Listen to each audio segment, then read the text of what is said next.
Many of us have experienced it. An eighth grader shrugs when you ask if they want to read out loud. Not defiance, protection. By middle school, a lot of struggling readers have already learned to make themselves small before anyone else can. They joke, they drift, they decide reading isn't their thing. And quietly, they decide school isn't either.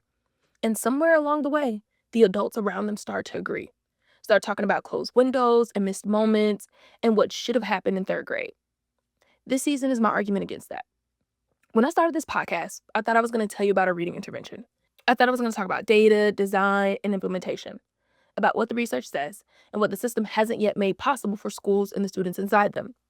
And we did talk about all of that.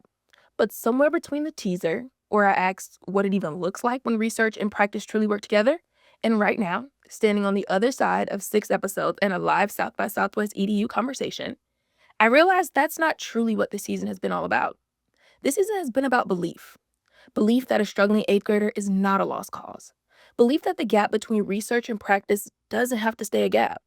Belief that when you hand a student a text that sees them, like really sees them, something unlocks. I'm Dr. Kayla Jones, and this is Serve Stories, a podcast where we pull back the curtain on research-practice partnerships transforming education. And this is our Season 1 finale.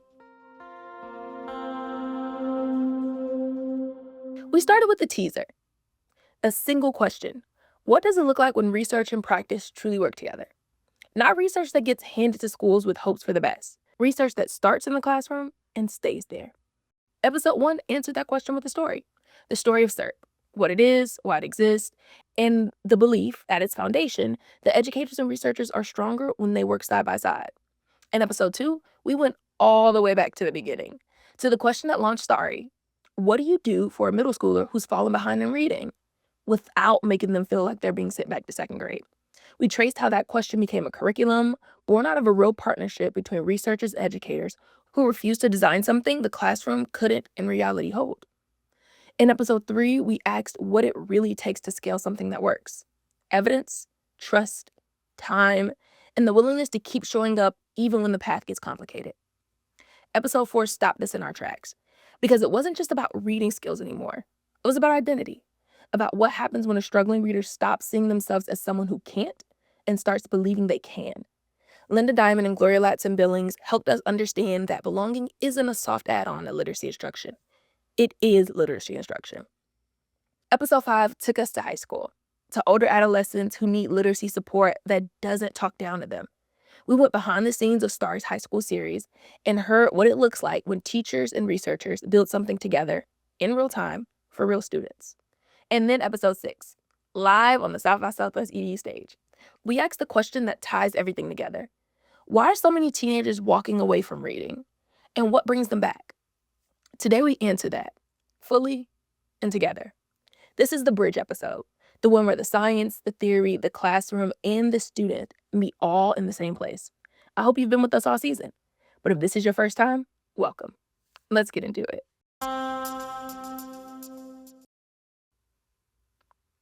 First, let's start out with some recent recognition of the problem, a signal that what we've been discussing all the season is still very much relevant. Advanced Education Research and Development Fund, AIRDEF, released findings showing that middle grade students are still struggling with basic reading skills, decoding, fluency, the fundamentals. When I first read that, my honest reaction wasn't surprise. It was recognition, because that is not a new finding. What it does confirm, loudly, formally, with research backing, is what teachers and students in under-resourced schools have known and documented for over a decade, and what SERP has worked to address for nearly 15 years, going back to our partnership with the Boston Public Schools, launched in 2005. The data has been there. The students have been there. The question was always, what do we do about it? But here's where AIRDEF's conclusions and SERP's response part ways. And this matters. Their recommendation to address the problem leans on technology as the solution. Computer programs to adaptively teach basic skills, digital interventions to close the gap. Our executive director, Suzanne Donovan, responded to that recommendation directly. She said, technology can effectively track words per minute, but when students work in pairs, when they alternate roles as reader and timer, that builds their motivation and gives them a shared investment in progress. Those social dimensions of learning are not incidental. They're central to sustained improvement. and they're very, very hard to replicate through a screen. The season has been my attempt to understand the full picture. The science, yes, but also the humanity underneath it. When a student is in the 8th grade and reading below grade level, the instinct, albeit well meaning, is to go back to the basics. Give them the 2nd grade phonics program, drill the foundation, start over. The problem with that is that an 8th grader knows what 2nd grade material looks like. They know what it means to be handed a book that belongs to a 7-year-old. And the moment a student feels like remediation is a punishment instead of an opportunity, you've lost them. Catherine Snow said it plainly in our conversation this season. She told me, It has always struck me as just obstinate and misguided to think that if a 14-year-old can't read the history text, that what we should do is remediate by providing more phonological awareness training, right? I mean, that the only responses that the districts have are to go back to kind of 1st and 2nd grade intervention approaches, which most of those 14-year-olds don't need. The vast majority of them are actually capable of reading simple texts. So you have to identify where the challenges are that they haven't been supported to address. identify where the challenges are that they haven't been supported to address. Not go back to the beginning, go to the gap. STAR was designed specifically to solve that problem. And I don't mean that loosely. I mean that every single design decision, from text selection to structure to the partner reading model, was made with that tension in mind. How do you give older students the foundational skills they need without making them feel like they're being held back? Matt Ellinger has been a part of STAR's development from the early days. Here's how he described that design challenge. And from the very beginning, she was talking about the problem with typical remedial materials being, in a sense, demeaning for the age group, because you would get things like, cute little fuzzy pictures of, puppies or whatever, and this is, cute and fine, but it's really embarrassing to carry that book around in 8th grade. So from the very start, it was about making sure that this was, in a way, very sophisticated, and that was for the students to honor the students and to understand the fact that there's nothing remedial about their life. It's just the fact that they, for some reason or another, didn't get the greatest K through 6 experience or whatever, in literacy, getting introduced to literacy.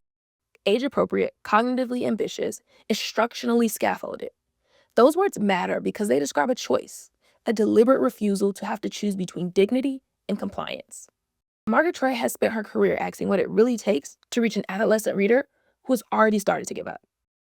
By the time kids get to middle school and they're reading 2 or more years below grade level, they have experienced years of school failure, and they generally have pretty negative self-concepts of themselves as readers, and many of them have made the really psychologically appropriate choice to opt out of academics and say, "This isn't for me. I'm not a kid who does well in school," because none of us like to do things that we're not good at, and so we've gotta hook them back in.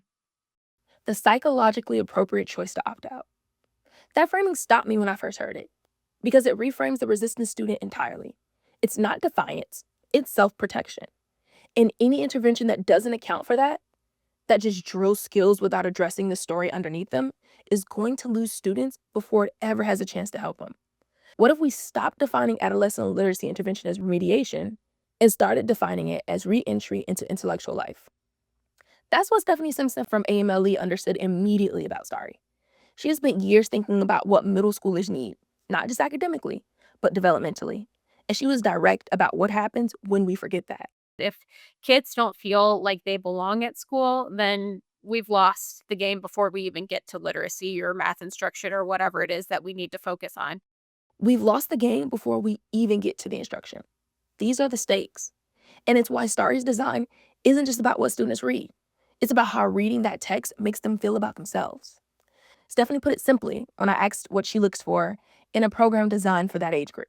My litmus test for if something is impactful for this age group is asking the developer, have you ever met a 14-year-old? It's just so important to me from the outset that these are designed with students in mind and with students at the table telling us, yeah, this is actually working for me, or this is relevant to me. And when it works, when the design is right and the students feel seen, something shifts.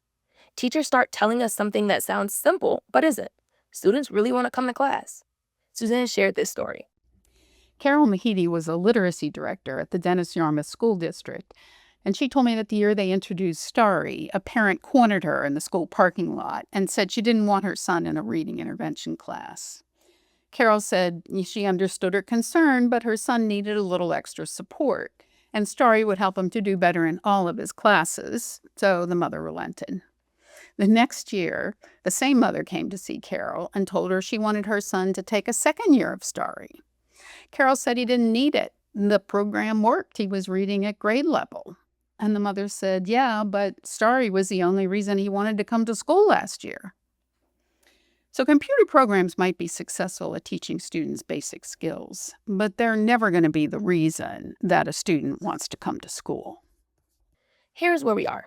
SERP trained 800 teachers in New York City alone last year. 800. And as meaningful as that is, it has barely made a dent in the 70% of secondary students who still struggle with reading and remain underserved. Not because there are no tools, but because too many people still don't know the tools exist. STAR materials have been downloaded over 250,000 times. And still, educators, journalists, and policymakers write and speak as though no one has figured out how to solve this problem. Part of that is the noise. The push towards technology-based solutions has pulled attention away from what the evidence supports. And the ongoing debate about the science of reading, what it means, what it requires, and who it's for, has muddled this water even further. We've been so busy arguing about the map that we forgot that there are students sitting in classrooms right now who need someone to show up with a plan. Starry is that plan. The support for teachers and coaches is there. And the excuse that nothing exists, that excuse no longer holds. There's been another debate that's been consuming a lot of oxygen in education circles over the past several years: the science of reading movement. And the version that shows up in policy conversations often gets flattened into a false choice: structured, explicit phonics instruction on one side, and whole language approaches, or the belief that children can acquire reading through exposure and immersion the way they acquire spoken language, on the other. But that framing leaves out something important. The push for culturally relevant, equity-centered teaching has never been in opposition to phonics. You can believe, as Gloria Lasson-Billings does, that identity and belonging are central to literacy development and still believe that students must be explicitly taught the code. Those are not competing ideas, and they never were. Let's start with what the science of reading actually says and doesn't say about adolescent readers. Catherine Snow has spent decades studying literacy development. I asked her about what the research tells us that schools consistently fail to act on. While she agrees that phonics and phonological awareness are essential, she emphasizes that they are only one part and not the largest part of the picture. Comprehension is the really big challenge. What you comprehend of a text as a 10-year-old or a 20-year-old or a 70-year-old is a function of every single experience you've had in your life. It's language, it's knowledge, it's other texts that you've read, it's connections you can make, it's emotional reactions you might have. Comprehension is not like phonological awareness. Every single experience you've had in your life. That is the scope of what comprehension is. And yet, she told me, schools keep treating it like it's a discrete skill to be drilled. I don't think you can actually teach reading comprehension. I think you can create contexts, exciting texts, talk about those texts, authentic questions that make students want to go find answers in those texts that enable students to teach themselves to comprehend by virtue of doing the work of comprehending. Enabling students to teach themselves to comprehend by doing the work of comprehending. That's not a soft idea. That's a structural one.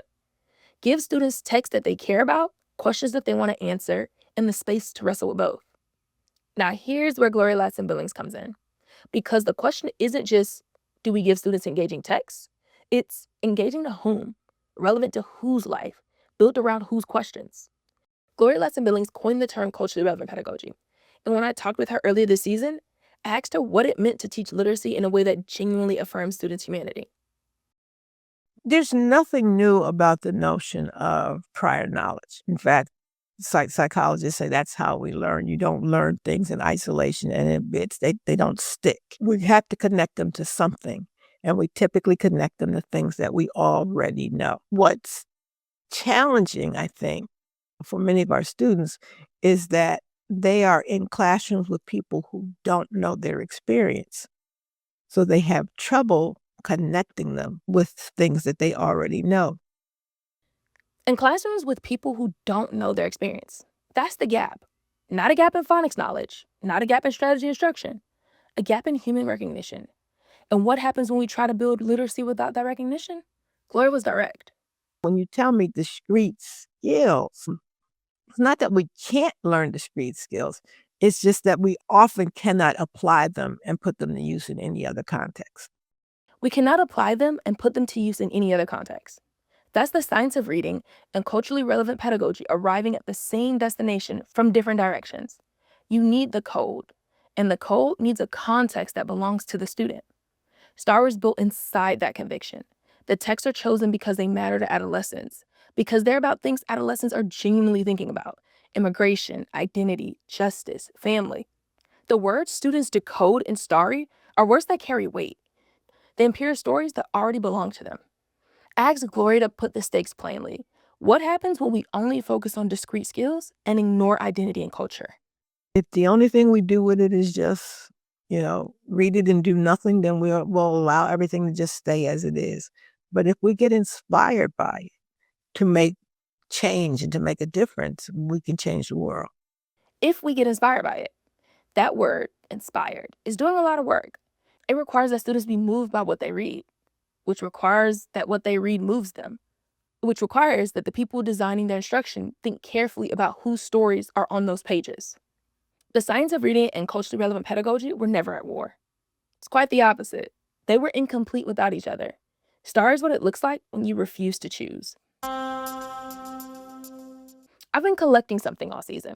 Not on a spreadsheet, but just listening for the places where every guest, regardless of their field, framework, or role, arriving at the same truth. Here's what I found: the non-negotiables.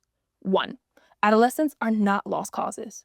I know that sounds obvious, but in a world where intervention funding concentrates in K-3, and where the conversation about struggling readers often defaults to, we should have caught this sooner, I need to say it plainly. 8th grade is not too late.